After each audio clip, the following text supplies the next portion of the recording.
Seorang yang sudah sampai usia 40 tahun, maka Allah mengingatkan ia untuk menyiapkan 5 bekal utama sebelum dia kembali pada Allah Subhanahu wa ta'ala.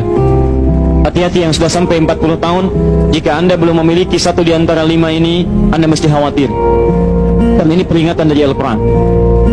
Baik, 1. Qala rabbi awzi'ni an ashkura ni'mataka allati an'amta alayya wa ala walidayya. Amanat pertama, kata Allah, dia mesti memperbanyak doa kepada Allah Subhanahu wa ta'ala agar dibimbing. Banyak doa agar dibimbing mensyukuri nikmat hidup, plus bisa meningkatkan bakti pada orang tua. 1. Rabbi awzi'ni an ashkura ni'mataka allati an'amta alayya wa ala walidayya. Perhatikan baik-baik. Ya Allah, mohon bimbing saya untuk selalu bisa mensyukuri segala nikmat yang telah Engkau berikan pada saya sekarang, 1, dan pada kedua orang tua saya.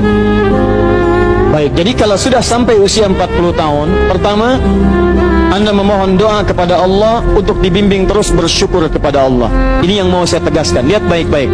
Apa itu syukur?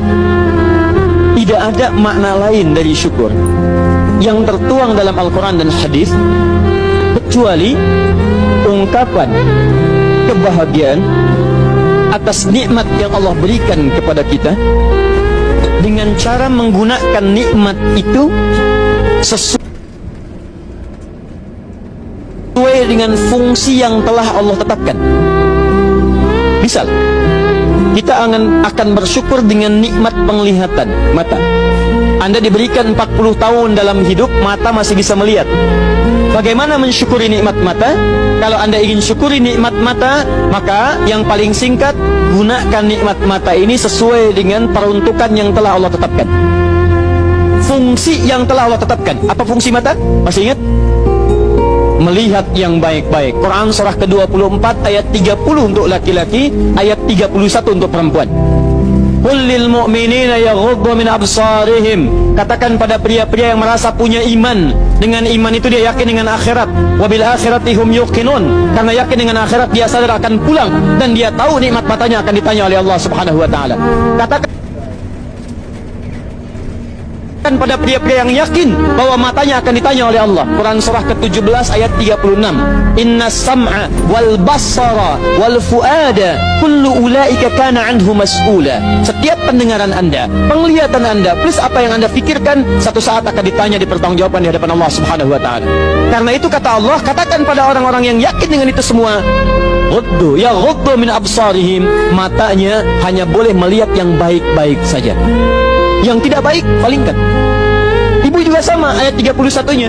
Wa kullil mu'minati yaghdudna min absarihinna. Katakan pada perempuan yang merasa yakin dengan Allah, yakin akan pulang, yakin akan ditanya, matanya hanya boleh melihat yang baik-baik saja menurut Allah. Yang tidak baik, palingkan. Di ghaddul basar itu bukan nggak boleh lihat, Pak. Ghaddul basar itu silahkan lihat, tapi ketika yang dilihat tidak baik menurut Allah, maka palingkan dari itu semua. Ini tidak tepat, teman-teman sekalian. Anda hanya mengucapkan alhamdulillah ya, sampai sekarang penglihatan masih baik. Belum cukup. Baik itu dipakai lihat apa? Penglihatannya baik, tapi masalahnya yang dilihat baik tidak. Itu poinnya. Maaf, ada anak usia 4 tahun, Bu, Pak, tidak bisa melihat. Dalam tidak bisa melihatnya, dia masih mau menghafal Al-Quran. Namanya Mu'af. Tinggalnya di Asyut, adanya di Kaira, negaranya Mesir. Matanya nggak bisa lihat, tapi dia sampaikan pada bapaknya, Pak, saya ingin menghafal Quran. Saya ingin menghafal Quran. Kata bapaknya, kamu yakin? Saya yakin. Baik, keluarga sederhana, punya cuman motor yang sangat luar biasa tidak bagusnya. Dimodifikasi dashboardnya, menempuh jarak kisaran 20 km. Datang pada syekhnya, bapaknya kemudian membonceng, muadnya di belakang. Teman-teman sekalian, setiap berangkat datang pada syekh, dapat hafalan baru, bapaknya tulis ayatnya, disimpan di dashboardnya. Di jalan lihat ke sini, lihat ke jalan, lihat ke sini, lihat ke jalan. Muad bacakan ayatnya, bapaknya mendengarnya. secara singkat, tiba-tiba setelah itu fasenya berakhir, jadilah anak ini hafal Quran. Yang ngantar belum hafal Quran, yang diantar nggak bisa lihat hafal Quran. Saking mudahnya Al-Quran, yang nggak bisa lihat bisa hafal Quran. Tapi bapaknya dapat pahala dari transferan anaknya. Perhatikan baik-baik. Begitu dibacakan Qurannya, bagus makhrajnya, viral kisahnya. Begitu viral di Timur Tengah, datang reporter mewawancara. Pertanyaan pertama, kalau Adinda diperkenankan oleh Allah untuk bermohon saat ini, apa yang mau dimohonkan kepada Allah? Reporter ini mengira dia akan meminta doa seperti ibunda Imam Al-Bukhari bermohon kepada Allah supaya Al-Bukhari disembuhkan dari butanya. Bu, Pak, Imam Al-Bukhari itu dulu buta. Butanya permanen. Dilahir 2 tahun ayahnya meninggal. 4 tahun buta permanen. Nanti ada satu kejadian di situ, yang dengan kejadian itu ibunya berdoa kepada Allah, anaknya menghafal Quran sampai di surat Qaf, ya, ayat ke-22. Anaknya murajaah ayat, ibunya memohon kepada Allah sambil menangis, sambil tertidur, sampai tertidur. Disitulah kemudian terjadi sesuatu yang luar biasa. Seketika Allah sembuhkan Al-Bukhari kecil, matanya bisa melihat kembali.